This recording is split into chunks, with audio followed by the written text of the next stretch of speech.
अध्यक्ष महोदय, आपले मनापासून आभार व्यक्त करतो। मी ज्या वसई विरार शहर महापालिकेतून येतो, निवडून नालासोपारा मतदारसंघातून येतो, 10,16,000 मालमत्ता आहेत। त्यापैकी 4,99,000 मालमत्ता या अनधिकृत आहेत। 800 म्हणजे 4 लाख म्हणजे 49% मालमत्ता अनधिकृत आहेत असं महापालिकेने लेखी दिलंय। त्याचबरोबर 872 जे प्लॅनिंग मध्ये जे आरक्षित भूखंड आहेत त्यापैकी 329 आरक्षित भूखंडावरती अनधिकृत बांधकाम झालेलं आहे आणि जे फक्त 56 भूखंड महापालिकेच्या ताब्यात आहेत त्यापैकीही 24 भूखंडावरती अनधिकृत बांधकाम झालेलं आहे। अध्यक्ष महोदय, अधिकाऱ्या आपण इथून मंत्रालयातून निर्णय होतात, MRTP कायद्यात दुरुस्त होते, MRTP 56 आला की अधिकाऱ्यावर कारवाई होण्यासाठी, पण दुर्दैवाने आजही एकही अधिकाऱ्यावरती कारवाई झाली नाही। अध्यक्ष महोदय, ह्याचबरोबर मी सांगू इच्छितो की या नालासोपारा शहरातील 41 बिल्डिंग तोडण्यात आल्या माननीय सुप्रीम कोर्टाच्या आदेशाप्रमाणे, पण तिथे राहणारे जे लोक होते त्यांनाच त्रास झाला। जो जागा मालक होता त्यांनी पैसे घेतले, बिल्डरनी पैसे घेतले, अधिकाऱ्यांनी पैसे घेतले, अधिकाऱ्याचं उखळ पांढरं झालं। पण दुर्दैवाने ह्या अधिकाऱ्यावरती कारवाई होत नसल्यामुळे ह्या 41 बिल्डिंगचे 2,500 लोक आज रस्त्यावर आले आहेत। असे नजीकच्या काळामध्ये अनेक लोक रस्त्यावर येण्याची शक्यता करतात अध्यक्ष महोदय।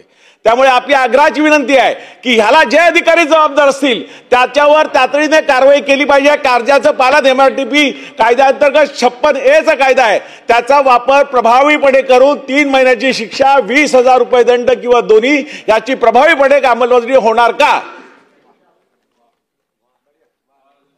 हो अध्यक्ष महोदय, त्याप्रमाणे कठोर कारवाईचे आदेश दिले जातील। चला पुढे जाऊया आता। 2 मिनिटं। माननीय अध्यक्ष महोदय, माझे हात जोडून आपल्या माध्यमातून शासनाला विनंती आहे की हा प्रश्न अतिक्रमणाचा अतिशय गंभीर आहे। संपूर्ण राज्यामध्ये नगरपालिकेच्या क्षेत्रामध्ये हे नदी नाल्याच्या काठांना खूप मोठे अतिक्रमण होतात आणि पावसाळा आला की जे लोक त्या ठिकाणी ज्यांचं काही घेणं देणं नाही त्यांच्यावर त्या ठिकाणी अन्याय होते। पुराचा पाणी त्या ठिकाणी लोकांना मोठा त्रास त्या ठिकाणी होते आणि म्हणून राज्यभरासाठी हा निर्णय कुठंतरी माननीय नगर विकास विभागाच्या मार्फत या ठिकाणी आदरणीय शिंदे साहेब आहेत, त्यांना माझी हात जोडून विनंती आहे की याबद्दल कठोर भूमिका राज्यासाठी आपण जाहीर करावी। अध्यक्ष महोदय, वसई विरारचा अतिक्रमणाचा विषय सन्मान्य सदस्यांनी राज्यांनी काढला आहे आणि आमच्या मंत्री महोदयांनी देखील कठोर कारवाई करणार म्हणून उत्तर दिलेलं आहे। अध्यक्ष महोदय, मी आपल्या निदर्शनास या ठिकाणी काही गोष्टी आणू इच्छितो। वसई विरार महापालिकेच्या हद्दीमध्ये नोटिसा देण्यात आलेल्या बांधकामांची संख्या आहे 7,896। त्याचबरोबर MRTP अंतर्गत दाखल केलेल्या केसेसची संख्या आहे 828 आणि फौजदारी गुन्हे दाखल केलेल्या प्रकरणांची संख्या आहे 207।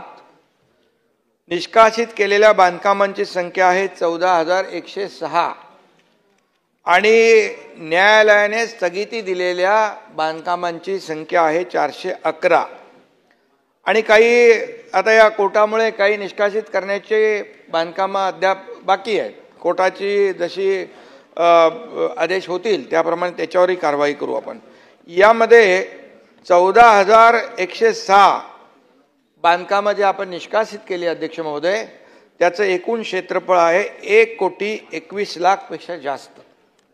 म्हणजे जी कारवाई आहे ती कारवाई महापालिका करते आहे। आता सन्मान्य सदस्यांनी जे उत्तर इथे प्रश्न विचारलेला आहे या बाबतीमध्ये देखील ज्या बांधकामांची न्यायालयीन चौकशी चालू आहे त्याची देखील त्यावर कारवाई होईल।